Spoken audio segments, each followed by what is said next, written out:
very, very scary. For us, it was a shock because no one in our family ever had cancer. You don't know what to think, 14 years old, it was devastating. Our family was just turned upside down. Emotional, very close-knit Italian family. We've never been through anything like this. At the time, I just remember a lot of commotion in our house of, something's wrong, a lot of doctor's appointments, things like that. I was diagnosed with Hodgkin's lymphoma, and it was really tough being a teenager with cancer.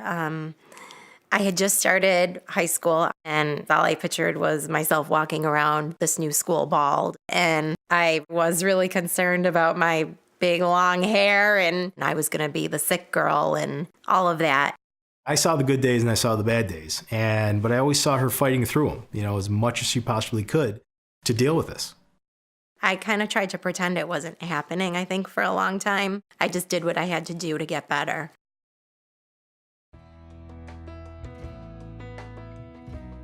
I'm living in Atlanta. I walk in, I was, whoa. I don't know, I remember her telling me her name. I had to go back and get it, what was that again? I was, distracted. He kept talking about his brother-in-law, and I wasn't sure why he kept referring to a brother-in-law, not his sister. And he said, no, actually, my sister passed away from breast cancer.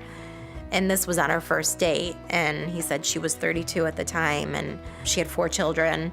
And so we're still very close with her husband. And I told him right there, I can't believe it. I'm a cancer survivor as well. And I told him about my Hodgkin's diagnosis when I was in high school. And I've never done that. And then right after the first of the year, she's telling me, I keep losing my voice. I gotta go see the doctor. So I don't think anything of it. I go back home. And then a couple weeks later, she tells me she's diagnosed with cancer. It's like, phew, it's unbelievable. And then I had to tell him I had thyroid cancer, and I thought that was going to be the end of the relationship.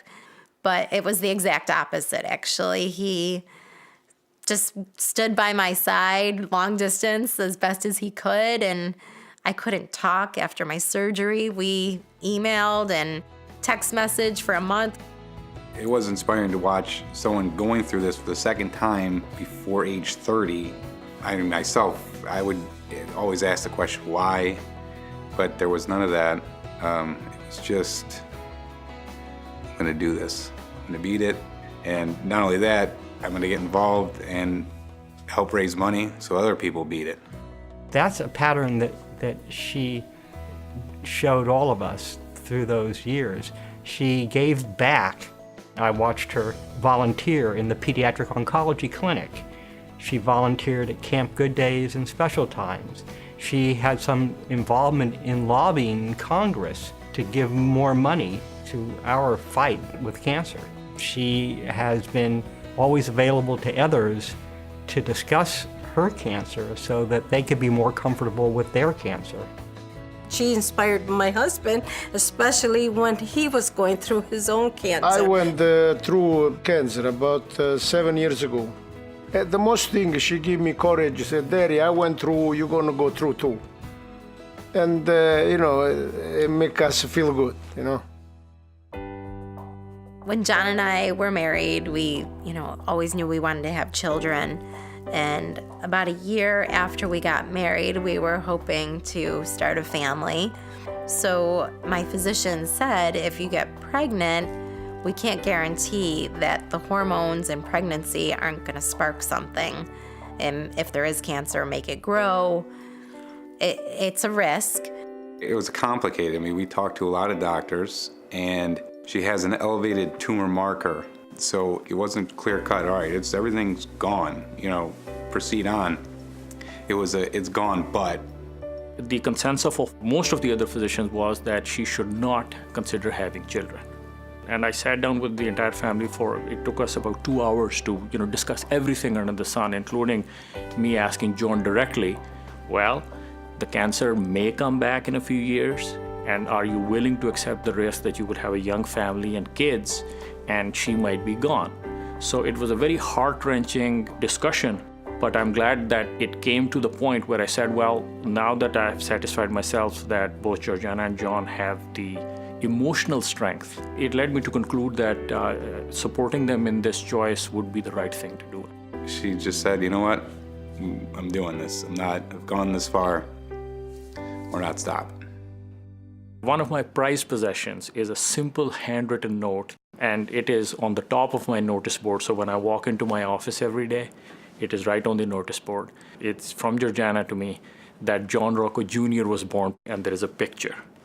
When I have a bad day, or when I have patients that I'm anxious about, when I walk into my office and I look at that note, it reminds me of why I do what I do. I'm so blessed to have the life that I have and be living the life that I am thanks to the care that I've received at Wilmot. You know, I've experienced the good of cancer, and I've experienced the bad, where I've lost my sister to it, and thank God for the good, but I wouldn't wish the bad on anybody. You know, we're lucky to have such a great team and a world-class organization right here in Rochester, New York. And that's why it's so important for our community to pull together and continue to raise funds for research. I will be forever grateful to Wilmot for the care that I received there, that I still receive. Cancer can be beat, and cancer care has come such a long way that I'm 37 years old. I've survived 2 types of cancer, and it hasn't stopped me.